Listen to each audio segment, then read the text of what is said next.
Hi hello വിബോസ് family വൈബ്സിൻ്റെ മറ്റൊരു വീഡിയോയിലേക്ക് എല്ലാവർക്കും സ്വാഗതം.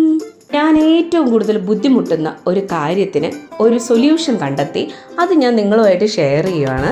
മറ്റൊന്നുമല്ല, ഹസ്ബൻഡിൻ്റെ ഡ്രസ്സുകളുണ്ട്, കുഞ്ഞിൻ്റെ ഡ്രസ്സുകളുണ്ട്, ഇതെല്ലാം അടുക്കി പെറുക്കി ഒതുക്കി വെക്കുന്നത് ഞാനാണ്. പക്ഷേ എൻ്റെ തുണികളിൽ എനിക്ക് കുർത്തി പ്രോബ്ലം അല്ല, ലെഗിങ്സോ പാൻറ്റോ മറ്റൊന്നും പ്രശ്നമല്ല. പക്ഷേ ഷോളെന്ന് പറയുന്ന സംഗതി ഇതുപോലെ എവിടെ പോകാൻ ഇറങ്ങിയാലും ഇതുപോലെ ഷോള് തപ്പി നടക്കലാണ് എൻ്റെ പരിപാടി. കാര്യം വെച്ചാൽ ഇത് ഞാൻ എൻ്റെ ഡെലിവറി സമയത്ത് വാങ്ങിയ ബാഗാണ്. കുഞ്ഞിന് സാധനങ്ങൾ ഹോസ്പിറ്റലിലേക്ക് കൊണ്ടുപോകാൻ വേണ്ടിയിട്ട് വാങ്ങിയ ബാഗാണ്. അപ്പോൾ അവൻ്റെ ആവശ്യങ്ങൾ കഴിഞ്ഞ് അവൻ്റെത് അലമാരയിലേക്ക് വെച്ച് തുടങ്ങിയ സമയത്ത് ഈ ബാഗ് ഫ്രീ ആയപ്പോഴാണ് ഞാൻ ഷോളെല്ലാം കൂടി വാരി അതിനകത്ത് നിറച്ച് വെച്ചത്. കാര്യം വെച്ചാൽ എത്ര മടക്കി വെച്ചാലും അലമാരയ്ക്കകത്ത് സ്പേസ് ഉണ്ടാവില്ല. കാരണം ഷോൾ മടക്കി വെക്കുമ്പോഴേക്കും ഇങ്ങോട്ട് വന്ന് വീഴാനായിട്ട് തുടങ്ങുവാണ്. ഷോൾ ഇരിക്കത്തില്ല, ഒതുങ്ങിയിരിക്കാത്ത കുറച്ച് ഷോളുകളുണ്ട് ഈ ടൈപ്പ്. അപ്പോൾ അങ്ങനെയുള്ള ഷോളുകളെ ഇതുപോലെ മടക്കി കുട്ടി നമ്മൾ പേഴ്സൊക്കെ കയ്യിൽ വെച്ചേക്കില്ലേ, അതുമാതിരി നമുക്കൊന്ന് ഉരുട്ടിയെടുത്ത് അതിനെ ഒരു സ്പേസ് ഉണ്ടാക്കി ഷോളുകൾ വെക്കുന്നത് എങ്ങനെയാണെന്നുള്ളത് ഞാൻ നിങ്ങൾക്ക് കാണിച്ചു തരാം. ഇതാണ് എൻ്റെ ഏറ്റവും വലിയ പ്രശ്നം കേട്ടോ. ഇങ്ങനത്തെ അടങ്ങി ഒതുങ്ങിയിരിക്കില്ല എന്ന് ഞാൻ നേരത്തെ പറഞ്ഞ ഷോളില്ലേ, ആ ടൈപ്പാണ് ഇപ്പോൾ കയ്യിലിരിക്കുന്നത്. അതിനെ നമ്മൾ രണ്ടായിട്ട് മടക്കിയിട്ട് മുകളിൽ നിന്ന് ഒരു ചെറിയ മടക്ക് കൊടുക്കുക. അതിനുശേഷം വീണ്ടും മടക്കുക ഇതുപോലെ. എന്നിട്ട് ഈ ബാലൻസ് വരുന്ന പോർഷനില്ലേ, അതിനെ ഇതുപോലെ എടുത്ത് ഈ നമ്മൾ രണ്ടാക്കി മടക്കി വെച്ചേക്കുന്ന ആ പോർഷനിലേക്ക് ഒന്ന് നന്നായിട്ട് ചുറ്റുക. ഒത്തിരി നീളമുള്ളെങ്കിൽ കൂടുതൽ വരും, അത്രയേ ഉള്ളൂ കേട്ടോ. എന്നിട്ട് നമ്മൾ ഈ ചുറ്റിയ ആ ഒരു വശമില്ലേ, അതിനകത്തേക്ക് ഈ എൻ പോർഷനെ ഒന്ന് ടൈറ്റ് ചെയ്ത് കൊടുക്കാൻ വേണ്ടിയിട്ടാണ് അതിനെ ഒന്ന് ഉള്ളിലേക്ക് ആക്കി വയ്ക്കുക. നോക്കിക്കേ, ഇനി ഇതൊന്ന് താഴെ വീണാലോ അല്ലെങ്കിൽ ഒന്ന് എടുത്ത് എറിഞ്ഞാൽ പോലും അതൊന്ന് ആ ഒരു ഷോളിന്നൊന്ന് പിരിഞ്ഞു വരില്ല. അപ്പോൾ ഇങ്ങനെ ആക്കിയാൽ നമുക്ക് സ്പേസും കിട്ടും. ചിലർ ഞാൻ കണ്ടിട്ടുണ്ട് ഈ ബാഗൊക്കെ, എൻ്റെ ഫ്രണ്ട്സുകൾ 1-2 പേരുണ്ട് കേട്ടോ. അവർ എവിടെയെങ്കിലുമൊക്കെ പോകുന്ന സമയത്ത് ജീൻസ് പാൻറ്റ് ബനിയനൊക്കെ യൂസ് ചെയ്യുന്നവർ ഇതുപോലെ ഇങ്ങനെ ചുരുട്ടി ഇങ്ങനെ വെക്കുന്ന കണ്ടിട്ടുണ്ട്. ബട്ട് ഇത് ചുരുട്ടി വെക്കുന്നതല്ല, നമ്മുടെ ആ ഒരു ഷോളിന് അതായത് നമ്മൾ ഈ മാച്ച് ഷോള് തപ്പി നടക്കേണ്ട ഒരു അവസ്ഥ വരില്ല. നമുക്ക് അതൊരു സ്പേസ് കുറവായിരിക്കും. അതിനൊക്കെ വേണ്ടിയിട്ടാണ് ഇങ്ങനെ ചെയ്യുന്നത്. പിന്നെ കോട്ടൺ ടൈപ്പ് ഷോളുണ്ട്, അത് ഇതുപോലെ ചെയ്യുക. അതായത് മുകളിൽ നിന്ന് 2ആയിട്ടോ 4ആയിട്ടോ മടക്കിയിട്ട് ഇങ്ങനെ നല്ലോണം ഉരുട്ടി എടുത്തിട്ട് അതിൻ്റെ ഒരു പോർഷൻ ഒരു വശത്തേക്കും മറ്റേ പോർഷൻ മറ്റേ വശത്തേക്കും കൊണ്ടുവരിക. അങ്ങനെ 2 സൈഡിലേക്ക് കൊണ്ടുവന്നിട്ട് അതിനെ ഒന്ന് ടൈറ്റ് ചെയ്ത് കെട്ടി വയ്ക്കുക. അപ്പം നമ്മൾ ഈ നേരത്തെ എടുത്ത ആ ഷോള് പോലെയല്ല കോട്ടൺ ടൈപ്പ് മടക്കി വെച്ചാൽ ഇരിക്കും. പക്ഷെ എന്നാലും നമ്മളെല്ലാ ഷോളും ഒരുമിച്ച് വെക്കുവാണെങ്കിൽ നമ്മളിത് ഇങ്ങനെ ചെയ്താൽ മതി കേട്ടോ. എന്തായാലും നമ്മൾ കോട്ടൻ്റെത് നമ്മൾ അയൺ ചെയ്തിട്ടേ നമ്മൾ യൂസ് ചെയ്യാറുള്ളൂ.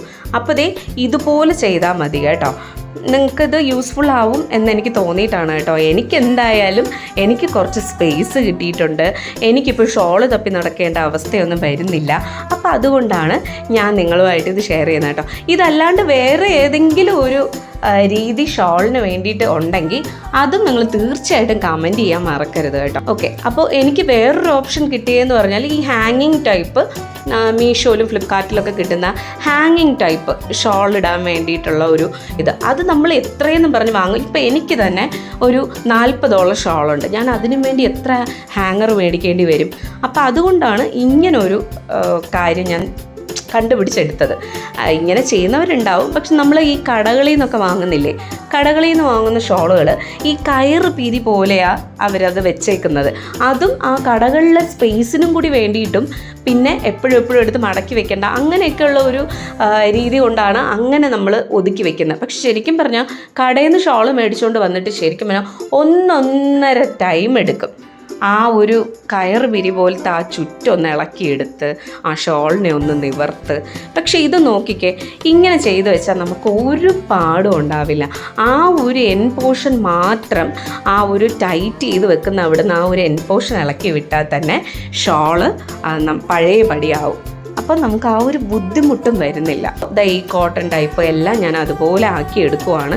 ശരിക്കും പറഞ്ഞാൽ കൈ കഴിക്കുന്നുണ്ട്. കാര്യം എന്ന് വെച്ചാൽ 40 ഷോളുണ്ടായിരുന്നു. ഒരു ദിവസം മെനക്കെട്ട് നമ്മളിത് ചെയ്യുവാണെങ്കിൽ നമ്മുടെ അലമാരയ്ക്കും കുറച്ച് റെസ്റ്റ് കിട്ടും. കാര്യം എപ്പോൾ നോക്കിയാലും ഞങ്ങളുടെ അലമാര തുറന്ന് വരുമ്പോഴേക്കും ഏതെങ്കിലും ഷോൾ വന്ന് തലയിൽ കൂടിയും കുഞ്ഞിൻ്റെ തലയിൽ കൂടിയും ഒക്കെ വീണ അവസരങ്ങളുണ്ട്. അപ്പോൾ അതുകൊണ്ടാണ് ഞാൻ ഇങ്ങനൊരു കാര്യം കണ്ടുപിടിച്ചത്. അങ്ങനെ ഞാൻ 40ഓളം ഷോള് ഇതുപോലെ ചുറ്റി എടുത്തിട്ടുണ്ട്. ഇനി അടുത്ത പരിപാടി എന്ന് പറയുന്നത് എൻ്റെ ബാഗ്. ഇങ്ങനെ ഞാൻ ഈ ബാഗ് ഒഴിഞ്ഞ് കണ്ടിട്ടേയില്ല. ഞാൻ നേരത്തെ നിങ്ങളെ കാണിച്ചില്ല, ആ കോലത്തിലായിരുന്നത്. അപ്പം നമുക്ക് ആ ബാഗിലേക്ക് ഓരോന്നായിട്ട് അടുക്കി വയ്ക്കാം.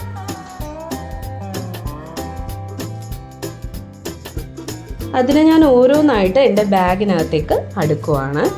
ഇപ്പോൾ ഞാൻ ഇപ്പം തന്നെ 1, 2, 3 ഈ 3 ഷോള് വെക്കുമ്പോൾ പോലും ഞാൻ അല്ലാതെയാണ് എടുത്ത് വെച്ചിരുന്നെങ്കിൽ, അല്ലാതെ എടുത്ത് ഇടുവാണെങ്കിൽ തന്നെ എനിക്ക് ആ ഒരു സ്പേസും കുറയും.